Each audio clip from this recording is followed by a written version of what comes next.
When Charlotte Lancaster tried to have Big Shaq thrown out of his own resort, she thought she was protecting exclusivity. But what happens next? She never saw it coming. Power shifts, secrets unravel, and in the end, karma arrives in the most brutal way possible. Before we deep dive into this interesting story, subscribe to our channel and tell us, where are you watching from? Share in the comments below. The morning sun gleamed over the pristine waters of the private resort, casting golden reflections across the marble pathways and towering palm trees. The Orion Grand Resort, a crown jewel of luxury, stretched across miles of secluded beachfront property, reserved only for the world's elite. Every detail of the resort spoke of refinement. Crystal-clear infinity pools, hand-carved wooden cabanas, and an exclusive membership that ensured only the wealthiest could step foot on its grounds. Among them, Shaquille "Big Shaq" O'Neal strolled casually through the grand entrance, dressed in a simple navy polo and khaki shorts. His towering frame was impossible to ignore, yet his demeanor was anything but ostentatious. Unlike most of the guests, he wasn't draped in designer labels or flanked by an entourage. Instead, he walked with the easy confidence of a man who had nothing to prove. Shaq had built this place from the ground up, not just financially, but with a vision. He wanted Orion Grand to be more than just an elite retreat. He wanted it to be a sanctuary where wealth didn't overshadow humanity. And yet, despite his efforts, there were still those who clung to outdated hierarchies, where money determined worth and exclusivity meant exclusion. One of those people was Charlotte Lancaster. Charlotte had arrived that morning in her usual grand fashion, chauffeured in a sleek pearl-white Rolls-Royce, stepping onto the resort's entrance like she owned the very ground beneath her feet. With perfectly styled platinum blonde hair and diamond-studded sunglasses resting on the bridge of her nose, she exuded old-money arrogance. She had vacationed at Orion Grand multiple times, each visit reinforcing her belief that this was a place for people like her, the social elite, the untouchable. As she lounged near the entrance, sipping an imported latte and scrolling through her phone, she noticed Shaq casually chatting with the resort staff. At first, she barely glanced his way, but then she did a double take. A man of his size, his presence, dressed so casually, speaking so freely with the employees. Her mind instantly categorized him. He was a guest who didn't belong, or worse, a staff member who was overstepping his role. She pursed her lips, her nose slightly wrinkling in distaste. "Excuse me," she called, her voice carrying an edge of condescension as she approached. "Are you lost?" Shaq turned, his warm brown eyes meeting hers with polite curiosity. "Nah, just checking in on things," he said with a friendly nod. Charlotte's brow arched. "Oh," she said slowly, studying him. "I wasn't aware the day pass program had started allowing outsiders." The comment was subtle, wrapped in just enough plausible deniability to sound innocent. But Shaq had heard variations of it his entire life. He simply smiled, unbothered. "I don't have a day pass," he replied. Charlotte let out a breathy laugh as if amused by his response. "Oh, so you're staying here?" she asked, her voice dipped in disbelief. "Something like that." Her gaze flicked over his polo and khakis, her mind calculating. He wasn't wearing the uniform of the resort staff, but he definitely wasn't dressed like the wealthy elite that frequented Orion Grand. In her world, there were no gray areas, only those who belonged, and those who didn't. "Well," she said, her smile tight, "if you're not a guest, you really shouldn't be wandering around like this. Some of the actual members might feel uncomfortable." Shaq's expression didn't change, but something shifted in the air around him, an unspoken tension that the nearby staff picked up on. Before he could respond, a voice interrupted. "Is there a problem here?" The resort's new manager, Ryan Caldwell, had stepped onto the scene. Dressed in an immaculate gray suit, he was the embodiment of corporate professionalism, sharp, smooth, and strategic. Ryan had been appointed only a few months ago, and he had quickly built a reputation for being ambitious, but pragmatic. He understood the importance of keeping elite clients happy, which often meant not rocking the boat. Charlotte turned to him with an exasperated sigh, as if she had just been dealing with a minor inconvenience. "Yes, actually," she said. "I just noticed that some people are wandering around without proper access." Ryan glanced at Shaq, his face betraying a flicker of hesitation. He knew exactly who Shaq was. And yet, for a moment, he hesitated, not out of ignorance but calculation. If he sided with Shaq outright, he risked alienating one of their wealthiest and most influential guests. If he sided with Charlotte, however, he risked something far greater. "Mr. O'Neal is," he began carefully, but Charlotte cut him off. "Oh, please," she scoffed. "If you're going to tell me he's some VIP guest, save it. We both know that's not the case." Ryan's jaw tightened. He was a man who thrived in neutrality, in carefully measured responses. But there was no neutral ground here. The staff had gone silent. Other guests were starting to watch. The moment had stretched into something bigger than just a misunderstanding. It was a defining moment, one that would set the tone for everything that followed. Shaq, still calm, still composed, decided to end the game. "I own the place," he said, his voice even. Charlotte blinked, then laughed, actually laughed, like he had just told the most ridiculous joke she'd ever heard. "Oh, that's a good one," she smirked. "I suppose next you'll tell me you built it with your own hands?" Shaq didn't react. He didn't need to. Because at that moment, something shifted in Ryan's expression. The weight of the situation finally clicked into place. "Mr. O'Neal is the sole owner of Orion Grand," Ryan stated clearly, his voice now firm. "He built this resort. He runs it." Charlotte's smirk froze. The color drained ever so slightly from her face, her mouth parting as she processed Ryan's words. Her gaze darted back to Shaq, as if expecting him to suddenly burst into laughter and say it was all a prank. But Shaq just stood there, watching her. The silence was suffocating. Charlotte's fingers tightened around her designer handbag, her mind racing for a way to regain control of the situation. She had humiliated herself, but people like her never admitted defeat. And so, instead of apologizing, she did what she did best. She doubled down. "Well," she said, forcing a tight-lipped smile, "if that's true, then I suppose it's rather unconventional, isn't it?" She straightened her posture, regaining a sliver of confidence. "A man of your background, running an establishment like this? How progressive." There it was. The final dagger wrapped in a compliment. Shaq could have responded. He could have called her out, made a scene, demanded an apology, but he didn't. Instead, he simply smiled, a slow, knowing smile that unnerved her more than any argument ever could. And then, with effortless authority, he turned to Ryan. "I think it's time we talk about some policy changes, don't you?" Ryan swallowed, realizing this was only the beginning of something far bigger than Charlotte had ever anticipated. And as for Charlotte, she wasn't going down without a fight. She had just declared war. The resort's polished marble floors gleamed under the afternoon sun, reflecting the uneasy tension settling over the grand lobby. The scent of fresh orchids filled the air, mixing with the faint salt of the ocean breeze drifting through the open terrace. It should have been a peaceful day, but now, all eyes were locked on one man. Shaquille O'Neal stood calmly near the concierge desk, his broad frame relaxed but unshaken. Across from him, Charlotte Lancaster, her arms folded, her manicured nails tapping impatiently against her silk-clad arm, tilted her chin in smug defiance. She had just called security on the owner of the very resort she frequented, and she had no idea. Two uniformed security guards approached, their polished shoes clicking against the floor. One was Officer Grant, a seasoned veteran of the resort's security team, his square jaw tight with unease. The other, Officer Blake, was younger, newer, his grip on his radio just a bit too tight, betraying his nervousness. Charlotte turned to them with an air of triumph. "I'm so glad you're here," she announced, motioning toward Shaq with a dramatic wave of her hand. "This man is trespassing. He refuses to state his business here, and honestly, I don't think he even belongs." Shaq exhaled softly, shaking his head. This was going to be one of those moments. Grant hesitated. He knew who Shaq was, of course. But the unspoken rules of dealing with wealthy clients like Charlotte made things delicate. His job wasn't just about security. It was about keeping the peace. Blake, on the other hand, clearly had no idea.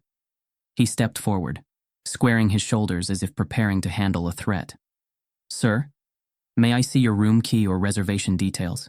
he asked, his tone professional but firm. Shaq chuckled under his breath. He could have ended this right now. One sentence would have cleared it all up. But something about the way Charlotte was enjoying herself made him pause. He wanted to see just how far she would go. "I don't have a reservation," Shaq said simply. Charlotte scoffed, her expression triumphant. "See? I told you. He's just wandering around making guests uncomfortable." She turned back to Grant and Blake. "I don't know how he got past the front desk, but I demand you remove him immediately." A small crowd had begun to form near the concierge and lounge area. Guests sipping champagne near the bar stole glances, whispering behind their hands. Resort staff, bellhops, front desk clerks, and housekeeping attendants froze in place, some exchanging uncertain looks. Some of them knew, others didn't.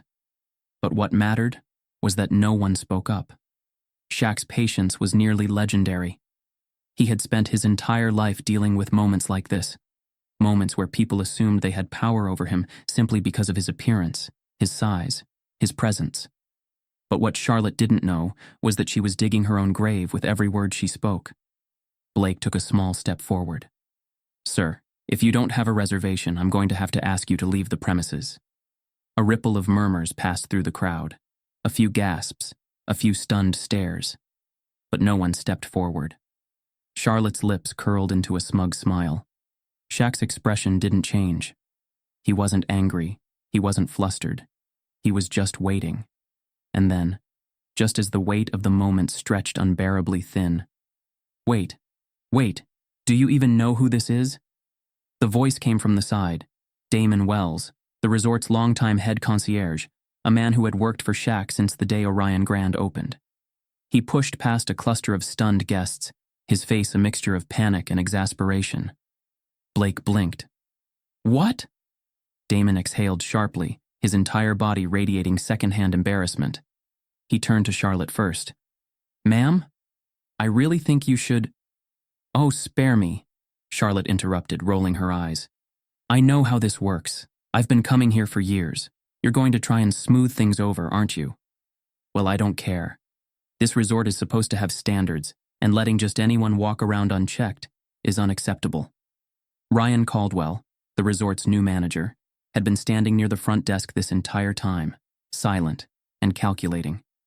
His sharp features were unreadable as he watched the scene unfold, his mind undoubtedly weighing the risks of interfering. Charlotte turned back to security. "You were saying," she pressed. Blake hesitated again, glancing at Grant, who was no longer looking at him, but at Shaq. And then, in a voice that was calm even, and dangerously unbothered, Shaq finally spoke. "I own the place." Silence. Absolute, earth-shattering silence. Charlotte's smirk didn't fade immediately, as if her brain refused to process what she had just heard. She let out a breathy laugh. "Excuse me?" Shaq tilted his head slightly. "This resort, it's mine. Built it from the ground up." A visible shift rippled through the crowd. Some guests visibly tensed, realizing what had just happened. Others covered their mouths in shock. Ryan closed his eyes briefly, as if he had just watched a car crash in slow motion. Charlotte let out another forced laugh, though it was noticeably weaker this time. "Oh, please, that's ridiculous. You're joking, right?" Damon, who had had enough, turned to her with an expression that teetered between horror and frustration. "No, ma'am, he's not." Charlotte's face drained of color. Her mouth opened slightly, but no words came out. Then, in an act of sheer willful ignorance, she doubled down. "Well, that can't be true," she scoffed. "If you were the owner, I would have heard about it." Shaq shrugged. "Guess you didn't read the paperwork when you booked your stay." A single laugh, sharp, incredulous, came from a guest near the bar. Then another. And suddenly, the whispers turned into quiet chuckles. Charlotte had lost. Ryan, now fully aware that this situation had turned into a public relations nightmare, finally stepped forward. "Ms. Lancaster," he said carefully, "I think perhaps it would be best if we—" "Oh, don't patronize me," Charlotte snapped, her face now flushed with humiliation. She turned back to Shaq. "I don't care who you claim to be. The way you were acting, walking around chatting with staff like you were one of them, you can't expect people not to assume—" She stopped herself just in time. But it was too late. The damage was done. And now, every phone in the crowd was out, recording. Shaq studied her for a long moment, then sighed. "You know," he said, shaking his head, "I've met people like you my whole life, always thinking they own the room, always looking down on people who don't fit their version of elite. But the thing is," he let the words hang in the air, then smiled, "I actually do own this room." The crowd erupted, not in applause, but in a collective moment of realization. Charlotte stood there, her breath coming quicker now, her fingers gripping the handle of her designer handbag like a lifeline. And then, she did the only thing someone like her could do in that moment. She turned on her heel and stormed out. But this wasn't over. Because Charlotte Lancaster wasn't just a socialite. She was a woman who never forgot a grudge. And as she disappeared through the towering glass doors, her mind was already working. If she couldn't control this resort, she would make damn sure to destroy it. The ocean breeze rustled through the towering palm trees outside the Orion Grand Resort. But inside the grand lobby, the air felt stifling. The confrontation between Big Shaq and Charlotte Lancaster had already reached the public humiliation stage, but what happened next would decide the true balance of power. Shaq stood tall, his expression unreadable, as Charlotte seethed in front of him. Her perfectly sculpted lips curled into a sneer, her eyes flickering with barely contained rage and disbelief. "You're joking," she scoffed, crossing her arms. "You expect me to believe that you own this place?" Shaq didn't respond right away. Instead, he tilted his head slightly, studying her like she was an amusing puzzle he had already solved. "Believe whatever you want," he said smoothly. "But that doesn't change the facts." Charlotte let out a forced laugh, shaking her head. "This is ridiculous. I have been coming here for years, and I have never heard of you being the owner. If you think you can intimidate me with some ridiculous claim, you're mistaken." Shaq remained calm, but there was an unmistakable shift in the air. A power shift. And Charlotte felt it. Her fingers twitched against her designer handbag, the reality of the situation beginning to creep in. She had always believed herself untouchable, above consequences, but something about Shaq's unwavering confidence made her uneasy. Ryan Caldwell, the resort's manager, stood a few feet away, his normally pristine composure slightly cracked. His jaw was clenched, his hands in his pockets, as he tried to calculate the best move. Charlotte glanced at him, expecting him to step in, to say something, anything that would back her up. But Ryan remained silent, his face betraying nothing. That's when Shaq decided to flip the script. He exhaled slowly and turned to Charlotte, his voice steady but firm. "I'm going to ask you to leave my resort." The words landed like a thunderclap. A murmur rippled through the watching crowd. A few gasps. Some guests exchanged stunned glances, while others tried to suppress their smirks. The staff, who had been too afraid to react earlier, now stood a little taller. Charlotte's eyes widened, then narrowed into slits. "Excuse me?" Shaq didn't repeat himself. He didn't need to. But Charlotte wasn't about to back down. Not yet. "You don't have the authority to do that," she snapped. "I have reservations here. I have spent hundreds of thousands at this resort. If you're going to throw me out, I'd love to see you prove you own this place." The crowd's attention locked onto Shaq. Shaq's expression remained relaxed, almost bored, as he reached into his pocket, pulled out his phone, and dialed a number. "Hey," he said casually into the receiver. "Yeah, I'm in the lobby. Can you send someone down?" Charlotte crossed her arms, tapping her foot impatiently. "Oh, this should be good," she muttered. "Who are you calling your little assistant?" Shaq didn't answer. He simply slipped his phone back into his pocket and waited. A minute passed, then 2. And then, the elevator doors slid open. A small group of executives stepped out, dressed in tailored suits, their movements purposeful.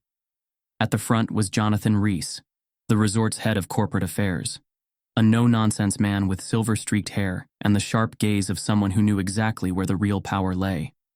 His eyes flickered over the crowd before settling on Shaq. His entire demeanor shifted, not the way a man greets an old friend, but the way an executive greets the boss. "Mr. O'Neal," Reese said smoothly, offering a respectful nod. Charlotte's smug expression faltered. Reese turned, his eyes landing on Ryan before flicking to Charlotte. The gears were already turning in his mind as he pieced together the situation. Charlotte, grasping at straws now, let out a sharp laugh. "Oh, please," she said, rolling her eyes. "This is pathetic. You probably just paid these people to put on a show." Reese's expression remained neutral, but his next words destroyed any hope she had left. "Ms. Lancaster," he said, his voice polite but clipped, "Shaquille O'Neal is the sole owner of Orion Grand Resort. He financed the entire development and remains the primary decision-maker regarding guest accommodations." Silence. For the first time since the confrontation began, Charlotte had no words. The reality crashed into her like a tidal wave. The crowd was no longer just watching, they were judging, whispering. Some, who had once sided with Charlotte, suddenly pretended they weren't involved. Others looked delighted at the turn of events. Ryan, however, was less than delighted. His face remained impassive, but Shaq saw it, the flicker of hesitation, the careful calculation. Ryan was a man who played both sides. He had been too slow to defend Shaq when it mattered, too neutral when the moment demanded action. And now he was trying to figure out if siding with Shaq was his best move. Charlotte, grasping for any way out of her humiliation, suddenly straightened. "This is favoritism," she hissed, her voice shaking with anger. "This is exactly what's wrong with the world. A powerful man gets to do whatever he wants, and the rest of us are expected to just accept it?" Shaq's brows lifted. "You mean like how you thought you could have me removed for no reason?" Charlotte's lips pressed together. The murmur among the guests grew louder. The staff who had held their tongues for so long were now quietly grinning. Charlotte was losing. But she wasn't done yet. Her gaze snapped back to Ryan, her last lifeline. "Are you really going to let him do this?" she demanded. "Are you really going to just sit back and let him run this place like some personal playground?" Ryan hesitated, and that 1 second of hesitation told Shaq everything he needed to know. Ryan wasn't just being neutral. Ryan was afraid to challenge Charlotte's world, afraid to disrupt the old power structure. He wasn't racist himself, not in the way Charlotte was. But he was a coward, and in moments like these, cowards were just as dangerous as the oppressors. Shaq exhaled, shaking his head. "You know what the difference between us is?" he asked Charlotte, his voice calm. "You need places like this to feel powerful. I built this place to share power." Charlotte stiffened, and Shaq, turning to Ryan, finally made his decision. "I don't need people on my team who are afraid to do the right thing." His tone was cool, but final. "Think about where you stand, Ryan." Ryan's face paled. The entire room was watching. Charlotte knew she had lost, for now. But as she grabbed her designer handbag, her mind was already racing. Because she wasn't leaving this fight quietly. If she couldn't win here, she'd take the fight somewhere else. And she knew exactly where to strike. The tension in the Orion Grand Resort's lobby was no longer just a whisper. It was a roaring undercurrent, thick and suffocating. Charlotte Lancaster, once poised and confident, now found herself standing on unstable ground. But people like Charlotte didn't fold under pressure. They manipulated it. She straightened her posture, brushing non-existent dust off her silk blouse, and let out a dramatic sigh. Then, with a calculated shake of her head, she spoke. Not in the arrogant tone she had used moments before, but in the voice of a helpless victim. "This is exactly what I was afraid of," she said, her voice just loud enough for the crowd to hear.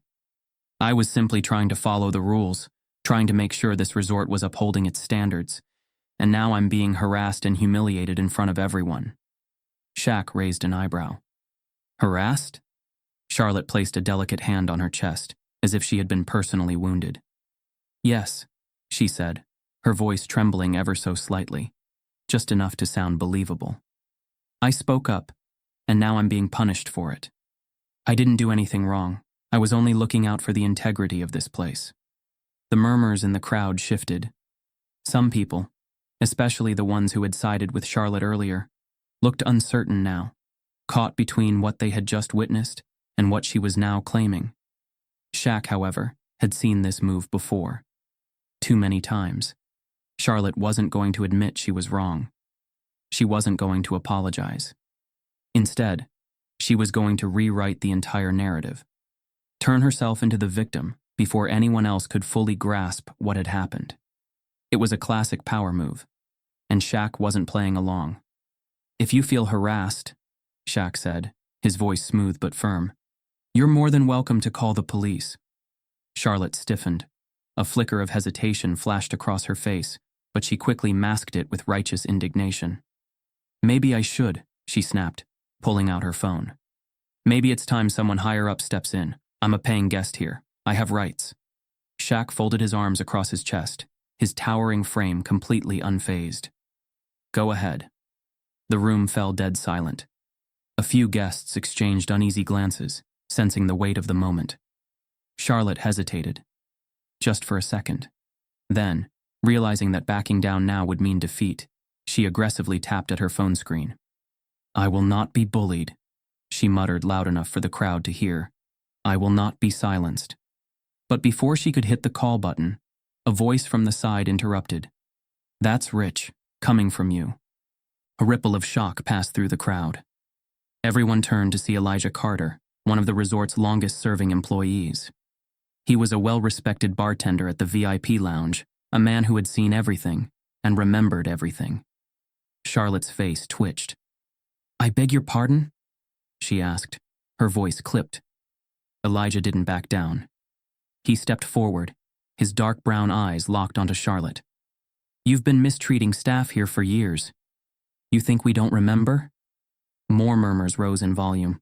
Some employees in the room shifted uncomfortably, but a few nodded in agreement. Charlotte laughed, though it sounded more like a scoff. "Oh, please. This is ridiculous. You're trying to gang up on me now? I have been nothing but kind and respectful to the staff." Elijah's jaw clenched. "Respectful?" He glanced at another employee standing by the concierge desk. "What about last summer, when you threw a drink at Maria because your cocktail wasn't aesthetic enough for your Instagram?" Charlotte's smug expression wavered. The murmurs grew louder. Elijah wasn't done. "Or 2 months ago, when you told Jordan, one of our best servers, to stay in his lane after he politely reminded you that the lounge had a wait list?" Charlotte's fingers tightened around her phone, her knuckles turning white. "I don't have to stand here and listen to these false accusations." Elijah let out a bitter chuckle. "You don't have to, because we've got proof." And then, as if the moment had been scripted, another voice entered the mix, one that sent a shockwave through the room. "I think I can help with that." Everyone turned. Standing near the entrance, dressed in a sleek gray blazer and dark jeans, was Nate Holloway, a former Orion Grand employee, now working at a high-profile resort across the city. Shaq's eyebrows lifted slightly. Nate had been a promising young concierge, one of the best, before he had abruptly left the Orion Grand a year ago. Rumors had swirled about why, but now, it seemed the truth was about to come out. Charlotte's face drained of color. "What are you doing here?" she snapped. Nate ignored her. He pulled out his phone and tapped the screen. "I thought today felt familiar. And then I remembered. This isn't your first time pulling this nonsense. You tried the same stunt at my new hotel." A few people gasped. Charlotte's lips parted, but Nate raised a hand. "I'm not done. That day, you called security on a black family who were sitting by the pool because you didn't feel safe around them." The crowd's whispers turned into full-blown murmurs. Charlotte's breath hitched. And then, Nate hit play on his phone. A video began playing, the audio loud enough for the guests nearby to hear every single word. In the recording, Charlotte's unmistakable voice rang out. "I just don't think they should be in this area. It ruins the ambiance. It makes people uncomfortable." The video showed her gesturing wildly at the family, then snapping at hotel security to just remove them quietly before she caused a scene. The room froze. Charlotte's entire body went rigid. A hotel guest near the bar whispered, "Oh my God." Ryan Caldwell's face was stone cold, his mind racing with what this meant for the resort's reputation. Shaq remained calm, but his sharp gaze took in every flicker of emotion that crossed Charlotte's face. Shock, panic, fury. And then, in a desperate attempt to regain control, Charlotte lunged forward and tried to snatch Nate's phone out of his hand. The room gasped. Nate pulled back just in time. "Oh, now you're worried about what people see?" he said, shaking his head. "That's funny. You weren't worried when you thought no one was watching." Charlotte's breath was ragged now, her entire body shaking with rage and humiliation. "This is a setup," she spat. This is defamation. You can't do this to me." Shaq finally spoke, his voice calm but firm. "No, Charlotte, this is accountability." Charlotte's chest rose and fell as she realized she was out of options. Her power was gone. The crowd was against her.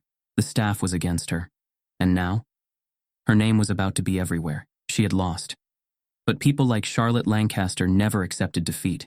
Instead, they looked for new battlegrounds. And as she turned sharply on her heel and stormed out of the resort, her phone still clutched in a death grip, her mind was already spinning. If she couldn't win here, she'd find another way to destroy Shaq's reputation. And this time, she'd make sure there were no cameras rolling. By the time Charlotte Lancaster stormed out of the Orion Grand Resort, the damage had already been done. But she didn't know it yet. The moment her confrontation with Big Shaq had turned public, when security was called, when Nate Holloway's damning video exposed her past behavior, the crowd had done what modern crowds do best. They pulled out their phones. Within an hour, the first clips had surfaced online. By the second hour, hashtags had begun trending. And by nightfall, Charlotte Lancaster was no longer just a wealthy resort guest. She was a viral villain. Twitter, Instagram, and TikTok exploded with reactions. The internet had zero patience for people like Charlotte, and the comment sections turned into a battleground of opinions, outrage, and dark humor. Rich white woman tries to kick Shaq out of his own resort. The audacity is actually insane. So she called security on the owner of the resort?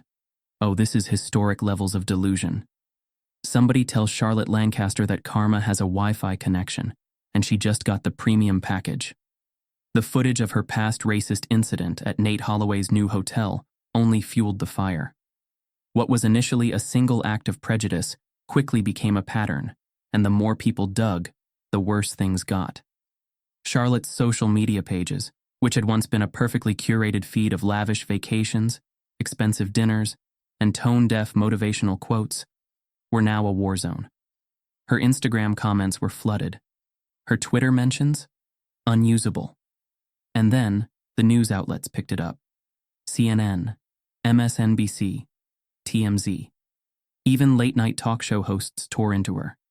The phrase Shaq's resort incident was everywhere, dissected on panel discussions, morning talk shows, and online think pieces. And for the first time in her privileged, untouchable life, Charlotte was forced to answer for her actions. Charlotte fights back. If there was one thing people like Charlotte Lancaster never did, it was admit they were wrong. Instead of issuing an apology, she doubled down. 3 days after the incident, Charlotte appeared on a morning news segment, her carefully constructed victim act on full display. Dressed in soft beige tones, her makeup subtly emphasizing her exhausted but strong look, she sat stiffly in her chair across from the anchor, ready to spin the narrative in her favor. "I just feel so betrayed," she began, her voice trembling just enough to sound believable. The anchor raised an eyebrow. Betrayed? By whom? Charlotte took a deep breath, as if summoning the strength to continue. By society, she said, placing a delicate hand on her chest. By people who claim to want equality, but are really just pushing their own agenda. I was simply following the rules. And now, I'm being labeled as some kind of monster. The anchor's lips pressed together. Charlotte, the video footage clearly shows you falsely accusing Shaquille O'Neal of trespassing on his own property. Do you not see why people are upset? Charlotte's eyes welled up, her voice taking on a broken quality. I never meant any harm, she whispered. I was just trying to make sure everyone felt safe. The internet exploded again, but not in the way she wanted. I just wanted to feel safe. Girl, you were at a luxury resort. Rich racists love playing the victim when they get caught. Shaq should rename the resort Charlotte's wake-up call, because this is brutal. Instead of gaining sympathy, Charlotte had dug her own grave deeper. And the worst part? The backlash wasn't just online anymore. Charlotte had spent years building her social standing among wealthy investors, elite circles, and high-profile brands. But the moment her face became synonymous with modern-day racism, businesses started pulling away. Luxury fashion brands quietly distanced themselves. A real estate deal she had been brokering, canceled. Several high-profile events she was set to attend, uninvited.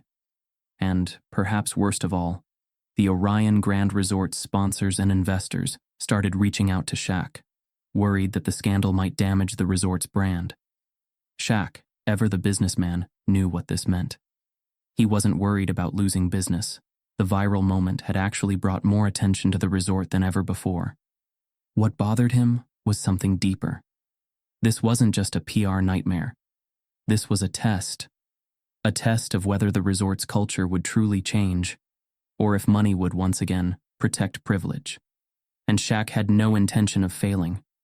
It wasn't long before Shaq's inner circle had their own strong opinions on how he should handle the situation. Sitting in his penthouse suite, overlooking the endless blue ocean, Shaq listened as his mother, Lucille O'Neal, and his daughter Mayara voiced their concerns over a video call. Lucille, always the wise, no-nonsense force in his life, spoke first. "Son, I raised you to be patient," she said. "But don't mistake patience for silence. You can't just let this blow over. People are watching." Mayara, leaning closer to the camera, nodded. "She went on TV and painted you as some kind of bully, Dad. Are you really gonna let that slide?" Shaq exhaled, rubbing his hands together. "I don't care what Charlotte says," he admitted. "People like her. They always talk, always twist the story." Lucille's voice softened. "But it's not just about Charlotte anymore." And she was right. This wasn't just about one privileged woman making a scene at his resort. This was about how the world handled these moments. How racism wasn't always loud. Sometimes it was quiet, polite, hidden under layers of fake civility. And if he let this slide, he wouldn't just be protecting his business. He'd be protecting a system that allowed people like Charlotte to thrive. Shaq makes his move. The next morning, Shaq called a press conference, not to fight Charlotte, not to trade insults, but to set the record straight. Standing before a crowd of journalists, dressed in a sharp navy suit, he spoke calmly but powerfully. "My whole life I've worked hard to build something, not just for myself but for others," he began. "I built Orion Grand Resort to be a place where everyone feels welcome." He let that sit for a moment. But we saw firsthand what happens when people bring their prejudice into a space that was never meant for it. A murmur swept through the crowd. "I'm not interested in tearing anyone down," Shaq continued, "but I am interested in making sure that Orion Grand stands for the right values." Then, with a measured tone, he made the announcement that changed everything. As of today, Orion Grand is implementing new diversity and inclusion policies, not just in staffing, but in our guest policies. Because respect isn't just a privilege, it's the bare minimum. The room erupted with questions, but Shaq had already said what needed to be said. The world had seen Charlotte's true colors. Now, they were about to see his. Ryan Caldwell had built his career on balance, always knowing when to lean into power, when to play neutral, and when to shift loyalties without leaving a trace. It was a skill that had taken him far in the hospitality industry. But now, standing in his office at Orion Grand Resort, he realized that for the first time in his career, there was no safe middle ground. The scandal surrounding Charlotte Lancaster had erupted beyond anything he'd anticipated. What started as a minor guest complaint had turned into a national controversy. The resort's investors were calling. The media was still circling. And worst of all, Shaq had changed the rules. Ryan had been at Orion Grand for less than a year, but he knew the game. For decades, luxury hospitality had been built on a certain type of exclusivity, the kind that favored power, money, and legacy over fairness. Ryan had worked his way up by understanding those unwritten rules.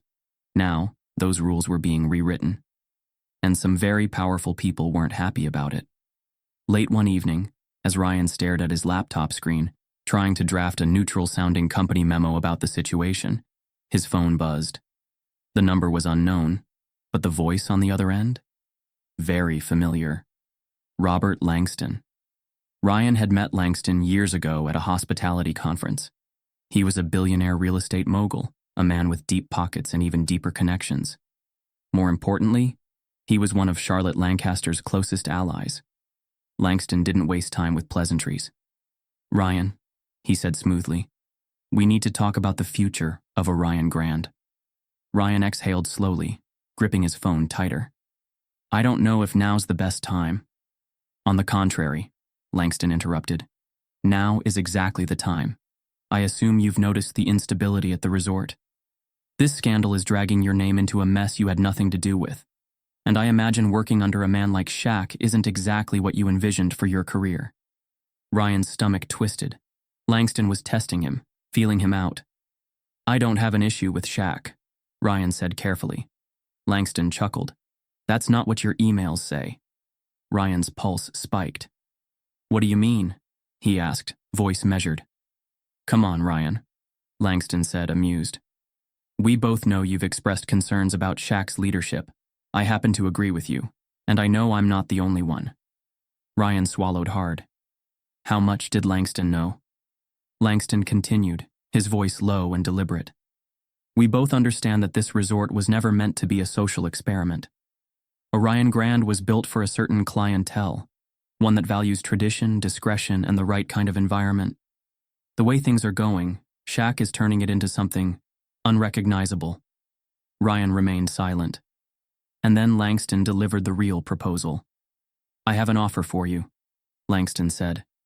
"You step away from Shaq's leadership, align yourself with us, and when the time is right, we'll make a move to buy him out. You'll be handsomely rewarded.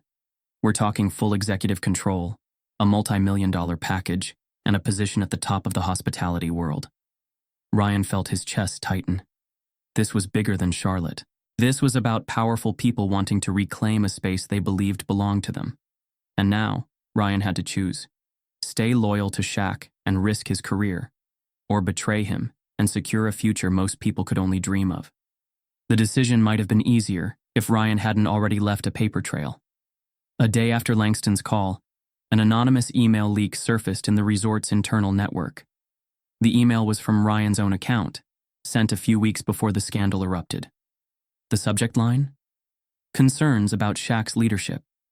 In the email, Ryan had written, "While I respect Mr. O'Neal's vision for Orion Grand, I have growing concerns about whether his leadership style aligns with the expectations of our clientele. His emphasis on accessibility may alienate our core demographic. I worry this resort may be heading toward an identity crisis." Ryan stared at his computer screen, his heartbeat thundering in his ears. Someone had leaked this on purpose, and there was only one person who Ryan knew for certain had received that email: Robert Langston. Had Langston done this as a warning? A power move? It didn't matter, because within an hour, the email had made its way to Shaq. Ryan had been summoned, not in a dramatic corporate way, not through HR, not through an executive memo. One text, one location, no time given. Shaq's office. Ryan arrived at the top floor of the resort, stepping into an office that was minimalist, yet commanding. The floor-to-ceiling windows overlooked the vast ocean, the same ocean Shaq had been staring at when Ryan walked in. Shaq didn't turn around immediately. He just stood there, his broad frame still, his hands in his pockets. Ryan's throat felt dry. Finally, Shaq spoke. "I read your email." Ryan braced himself. Shaq turned. His expression wasn't angry. It wasn't even disappointed. It was calm.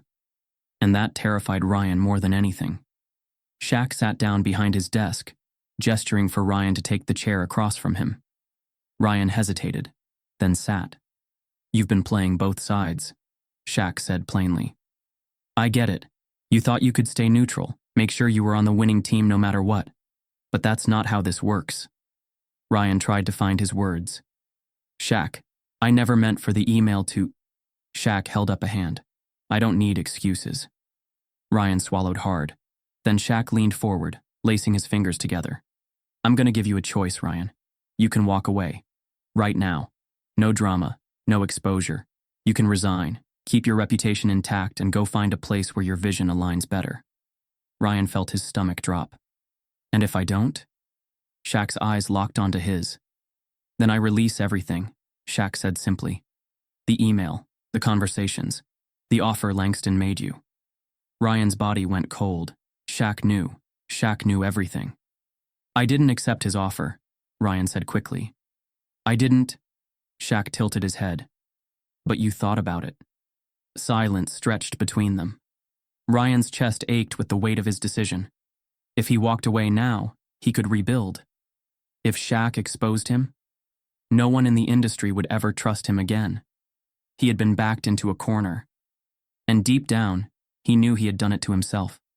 Finally, he looked down, his voice quiet. I'll resign. Shaq nodded once. Smart choice. Ryan stood, his legs feeling weak.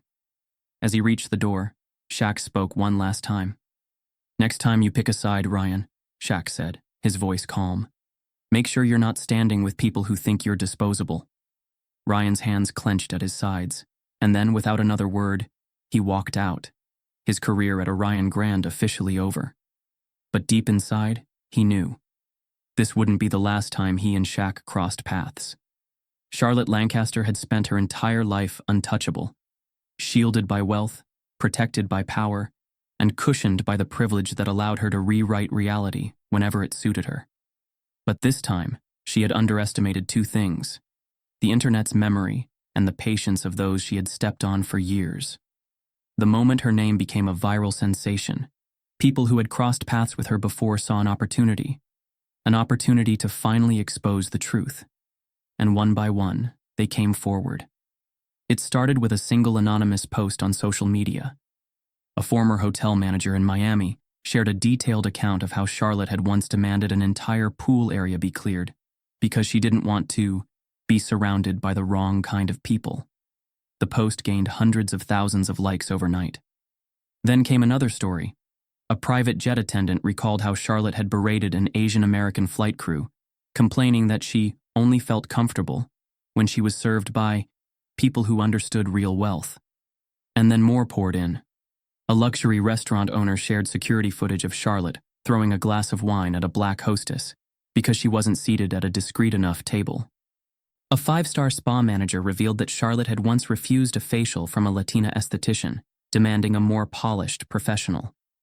A former assistant, a woman who had worked under Charlotte for 3 years, leaked text messages that showed Charlotte mocking employees, joking about keeping the undesirables out of elite spaces.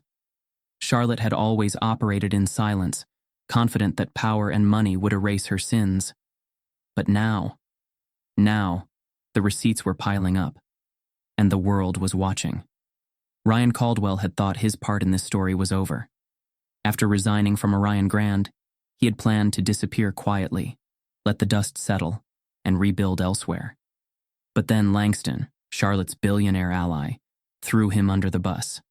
A leaked report surfaced, suggesting that Ryan had been complicit in covering up Charlotte's past behavior at multiple resorts. While it wasn't entirely true, it was close enough that Ryan knew the industry would turn against him permanently if he didn't act fast. So, for the first time in his career, Ryan made a real choice. And he chose destruction. Late one night, he sent an anonymous email to a well-connected investigative journalist. Attached were dozens of files he had been collecting for months, even before the Shaq incident.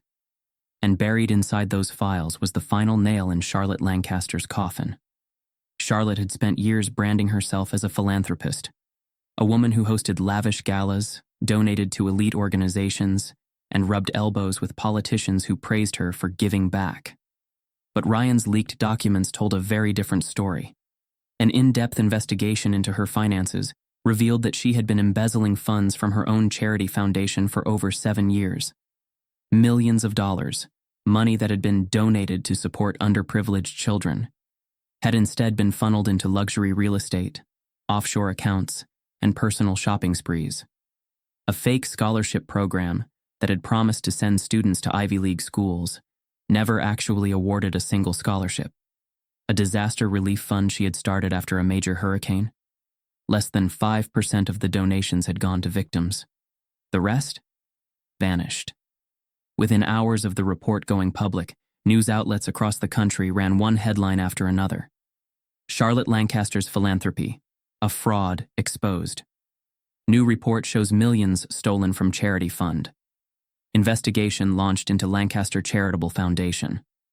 The world had already turned against Charlotte after the Orion Grand fiasco, but now they wanted her in handcuffs. Throughout it all, Shaquille O'Neal remained composed.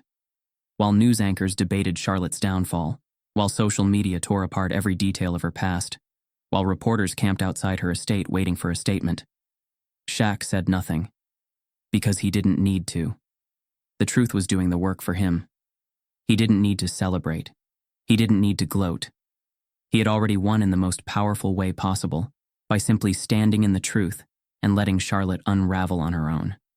And then, the moment came. The moment that no one, least of all Charlotte, ever expected. The arrest. It happened on a Tuesday afternoon. A team of federal agents arrived at Charlotte Lancaster's mansion, walking past the massive iron gates, past the rows of sports cars, past the photographers already camped outside, waiting for the inevitable. The footage was broadcast live. Charlotte, dressed in a white cashmere sweater and oversized sunglasses, her usual armor of wealth and privilege, stood frozen as agents handed her a warrant for her arrest. The charge? Wire fraud, embezzlement, and tax evasion. Her hands shook as she read the papers. Her mouth opened and closed, as if she couldn't believe this was happening to her. And then, the moment that went viral. As she was being led to the unmarked black SUV, a reporter called out, "Ms. Lancaster, do you have anything to say about the allegations?" Charlotte stopped, turned, and in the most deluded, out-of-touch moment possible, she shrieked, "I am the victim here." The world erupted in laughter. The clip was played on repeat. TikTok users remixed it into songs. Late-night hosts roasted her on national television. Breaking news. Charlotte Lancaster, the Queen of Privilege, has been arrested. And in a shocking turn of events, she still thinks she's the victim. Rich people always scream, "I'm the victim," when they get caught. Like, girl, you were stealing charity money. Not Charlotte Lancaster getting arrested like she's in a season finale of Succession. The irony was delicious. For years, Charlotte had controlled narratives, people, and spaces. Now, she was reduced to a meme. Back at Orion Grand, Shaq sat on the balcony of his penthouse suite, watching the waves roll in. His phone buzzed. A message from Ma'ara. "Dad, did you see the news?" Shaq smirked. "Yeah, karma moves fast these days." He set the phone down, leaned back, and exhaled. He had never needed revenge. He had never needed to destroy Charlotte himself. Because when you stand in the truth, sometimes the universe does the work for you. The storm had passed, but its impact remained. The Orion Grand Resort, once a playground for the ultra-wealthy, had become something more than just an elite retreat. It had become a symbol of how power, when wielded correctly, could shift the tides of justice. But Shaq knew one thing for certain. Exposing the problem was never enough. Real change had to follow, and that's exactly what he intended to do. For years, the luxury hospitality industry had operated under the unspoken rule that exclusivity wasn't just about wealth. It was about who you allowed in and who you quietly kept out. But those days were over. Shaq gathered his executive team, along with the department heads of Orion Grand, and laid out his vision for the future. "We're not just making a statement," he told them in a private boardroom meeting. "We're changing how this place runs, forever." The first major shift? Diversity training at all levels. All employees, from top executives to housekeeping staff, were required to attend mandatory bias training, ensuring that no guest or worker would ever feel like an outsider in a place meant for hospitality. Hiring policies were restructured, prioritizing talent, experience, and character over traditional industry connections. Guest policies were rewritten. Any behavior that aligned with discrimination, racism, or harassment would result in immediate expulsion from the resort, no matter how wealthy or powerful the guest. And finally, Shaq made one thing crystal clear. Orion Grand would never again cater to the elitism Charlotte Lancaster thrived on. Shaq's reforms didn't just shake up Orion Grand, they sent shockwaves through the luxury hospitality world. Competing resorts, many of which had been built on the same exclusionary culture, found themselves under scrutiny. The industry had been put on notice. Some luxury resorts followed Shaq's lead, publicly announcing inclusivity initiatives to avoid public backlash. Others resisted, arguing that the old ways were what made luxury hospitality successful. Media outlets hailed Shaq's decision as a bold step forward, while industry insiders debated whether other high-end establishments would be forced to adapt or risk becoming irrelevant. For Shaq, it wasn't about pressuring others. It was about ensuring that his house was in order, and he wasn't done yet. A few weeks after Ryan Caldwell's forced resignation, Shaq found himself sitting alone in one of the resort's executive lounges, overlooking the ocean. The rhythmic crashing of the waves had always helped him think. He was expecting a report from his assistant, updates on the reform process, financial projections, and a new shortlist of potential candidates to replace Ryan. But when the door opened, it wasn't his assistant. It was Ryan. He looked different. The usual polished confidence was gone, replaced by something quieter, heavier. Shaq didn't say a word. He just gestured for Ryan to sit. Ryan did. But he didn't rush to speak, didn't try to justify himself like he had before. Instead, after a long silence, he finally said, "I messed up." Shaq nodded, letting him continue. "I should have had your back from the start," Ryan admitted. "I tried to play both sides. I thought that was the smartest move, but in the end it just made me a coward." Another pause. "I don't expect forgiveness," Ryan said. "But if there's any way I can prove myself, I'd like the chance." Shaq leaned back, studying him. In his career, he had met two types of men who made mistakes: the ones who regretted getting caught, and the ones who regretted what they had done. Ryan, at least in this moment, seemed to be the latter. Shaq exhaled. "You want back in?" Ryan nodded, but his posture remained humble, not entitled. Shaq tapped his fingers against the armrest. "You start over. Entry level. No title, no power, no executive decisions. You prove to me, through work, not words, that you belong here." Ryan didn't hesitate. "Deal." Shaq studied him for a moment longer. "One mistake, Ryan. That's all you get." Ryan understood the weight of those words, and just like that, his redemption began. If there was one thing Charlotte Lancaster lived for, it was access. For years, her life had revolved around elite spaces, the private clubs, the members-only lounges, the luxurious hotels where she could walk in and feel like she owned the room. But powerful people have short memories when scandal comes knocking. The moment her fraud charges became public, the industry did what it does best to liabilities. It erased her. Her VIP status, revoked. Her memberships in exclusive clubs, terminated. Her name on guest lists for high-profile events, gone. And the most brutal consequence of all, a formal industry-wide blacklist from every five-star resort across the country. The same world she had once dominated had shut her out completely. For Charlotte, this was worse than prison. Because now, for the first time in her life, she was just another outsider looking in. One evening, as Shaq sat on the outdoor terrace of his penthouse suite, watching the sun dip below the horizon, his phone buzzed. It was Mayara. He answered with a grin. "What's up, baby girl?" Mayara's voice carried amusement. "So, are you enjoying being the man who just changed an entire industry?" Shaq chuckled. "I wouldn't go that far." She scoffed. "Dad, look at what you did. You didn't just win, you changed the game." Shaq took a slow breath, letting that sink in. She wasn't wrong. But for him, this had never been about winning. It had been about doing the right thing, when no one else would. Mayara's voice softened. "I'm proud of you."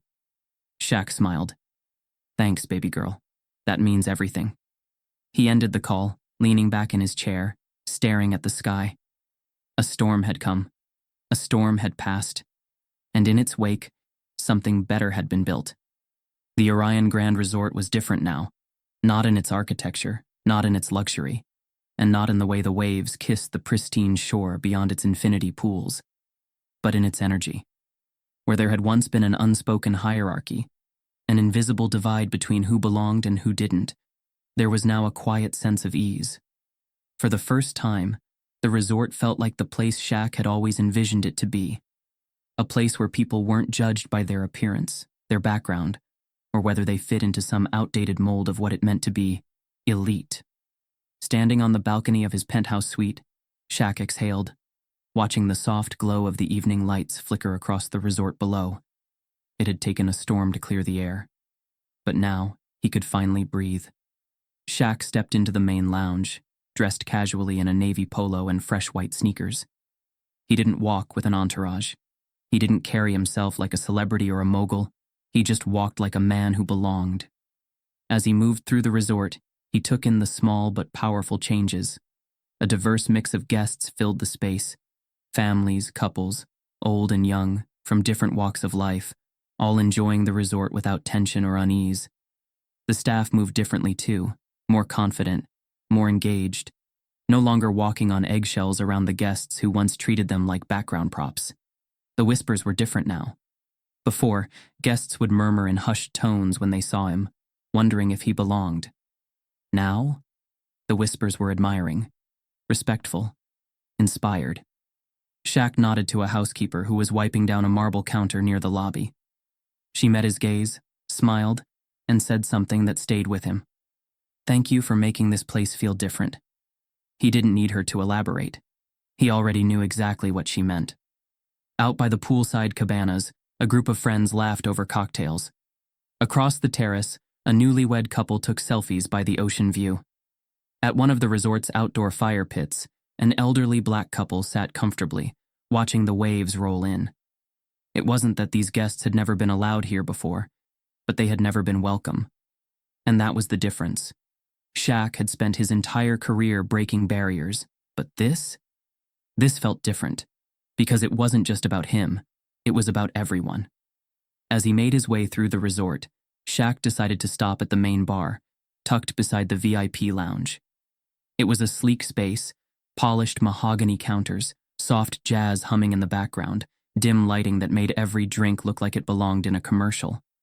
He took a seat at the end of the bar, resting his forearms on the counter. It didn't take long before a guest slid into the seat beside him. A middle-aged man, dressed in a linen button-down, exuding the effortless wealth of someone who had never once worried about being told he didn't belong. The man glanced at Shaq, then at the bar, and without hesitation waved him over. "Hey buddy, can I get a bourbon neat?" Shaq blinked, then let out a slow, amused exhale. The bartender standing across from them froze, eyes darting between Shaq and the guest, unsure whether to intervene. But Shaq just grinned, because this time it wasn't an insult. It wasn't a dismissal. It wasn't a challenge. It was just a moment, a harmless, everyday mistake. And after everything that had happened, after the battles fought, the power plays, the scandals, and the changes, Shaq finally got to make a choice. Did he correct the man? Tell him who he was? Let the moment turn into another lesson in identity and power? Or did he just play along? Shaq leaned in slightly, resting his chin on his hand, eyes twinkling with mischief. "Welcome to my resort," he said smoothly. "What can I do for you today?" The bartender snorted, shaking his head as he reached for the bourbon bottle. The guest, oblivious, nodded in appreciation. "Good service, my man." Shaq just smiled, because at the end of the day, that's all he had ever wanted. For everyone, himself included, to just belong. Power, privilege, and justice, when they collide, who really wins? If you loved this story of truth, redemption, and karma in action, stay with us for more gripping narratives that challenge the status quo. Follow for more stories that expose real-world power plays, high-stakes drama, and the moments that change everything. Because sometimes, the best way to fight back is to let the truth do the work.